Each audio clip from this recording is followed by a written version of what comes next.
Welcome to another episode of Sold Separately. Today we're going to take a look at two newer products released for the PlayStation 2, but with a retro twist. The first product is the Neo Geo Pad 2. Basically, it's the Neo Geo CD controller for the PlayStation 2. The second product is the Neo Geo Stick 2. Basically, it is the Neo Geo AES arcade stick for the PlayStation 2. So, let's see how they work. First up, let's take a look at the Neo Geo Pad 2.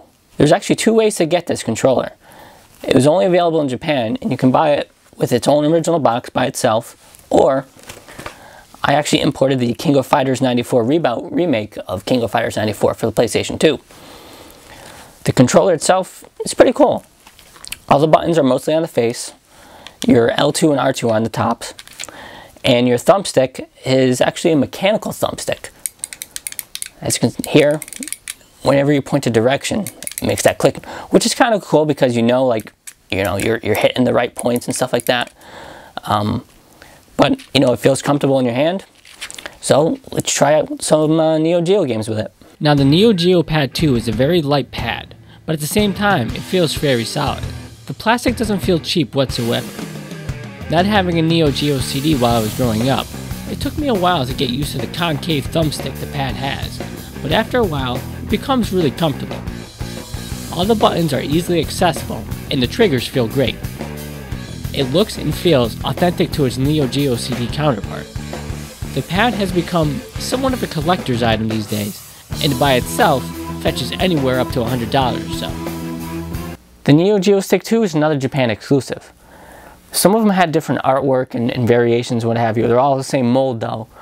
This one was the individual set. Some of them were packaged with games and what have you. It has a mechanical joystick, which is awesome. I like mechanical joysticks and keyboards, I don't know why.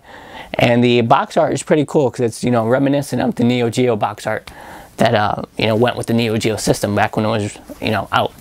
One really weird thing about it is it's actually produced by Sega, which is kind of weird because what does Sega have to do with Neo Geo, or Sony for that matter? But at the same time, it's pretty cool. So let's check it out.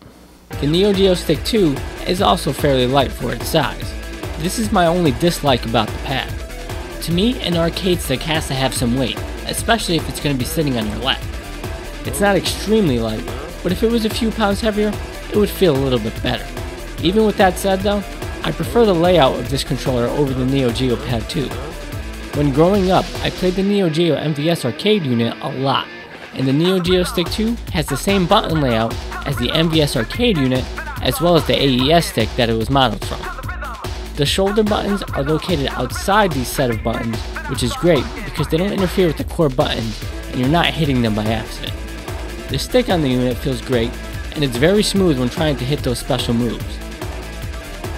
The controller itself isn't super rare, and it could be obtained for around $60 or so, with some of the special design versions going for over $100. Both the Neo Geo Pad and Stick 2 are highly recommended, as there are a ton of Neo Geo games released for the PS2.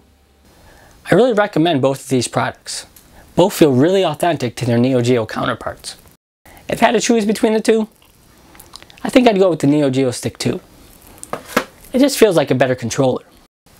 What's really cool is there's been some talks that this controller is coming to the Nintendo Wii, which is awesome because then you can use it for your Neo Geo Virtual Console games. Well, that wraps up our second episode, and until next time, see you later.